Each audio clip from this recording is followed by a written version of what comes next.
Namaskar and welcome back to the channel. So we are back to read this book called Biochemical Aspects of Neurological Disorders, and we began with a chapter called Clinical Aspects of Anoxic and Hypoglycemic States few videos back, and we have covered various topics given in this chapter. So this book was first published in 1959 and contains lectures given in 1957 and 58 at the Institute of Neurology, National Hospital, Queen Square. So today we'll be covering the topic called hyperinsulinism given in this chapter.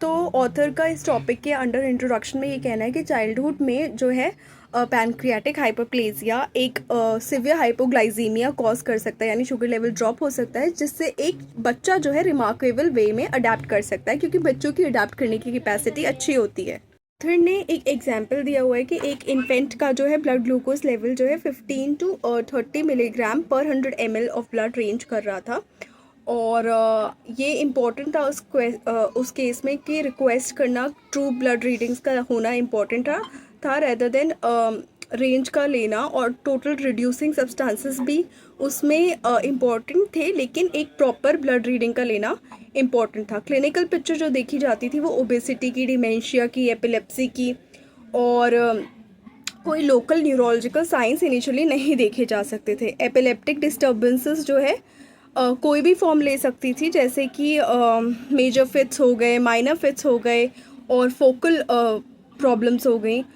और ये देखा जाता था कि ये patterns of attack जो है determine होते थे ब्रेन डैमेज से, और खाली ब्लड शुगर लेवल से डिटरमाइन नहीं होते थे.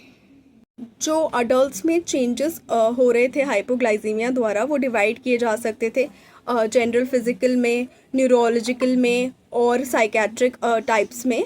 और ये देखा जाता था कि क्लिनिकल पैटर्न्स जो है अटैक्स ऑफ हाइपोग्लाइसीमिया के वो मच मोर वेरीड होते थे and might be inferred from general medical test. तो जो टाइमिंग था सिम्टम्स का, उनका मील्स और एफर्ट्स के साथ रिलेशनशिप जो है कम ही देखने को मिलता था. और ऑल्दो ऑथर का कहना है कि इस पे और ज़्यादा रिसर्च होनी चाहिए थी और ज़्यादा देखा जाना चाहिए था. हाइपर इंसुलिनिज्म का जो पैटर्न ऑफ अकरेंस है वो फ्लक्चुएट कर सकता था वाइडली, और करता है with long periods of रेमिशन and normality in between, ऐसा ऑथर का कहना था. तो ऑथर ने इसमें जनरल, न्यूरोलॉजिकल और साइकेट्रिक जो फेजेस हैं हाइपर इंसुलिनिज्म की वजह से, वो अलग अलग टॉपिक्स के अंदर डिस्क्राइब किए हैं, जिसको हम नेक्स्ट वीडियो में कवर करेंगे. So thank you so much for staying on this channel. Please like the video, share the video, subscribe to the channel, and do not forget to mention your comments in the comment section. Thank you so much.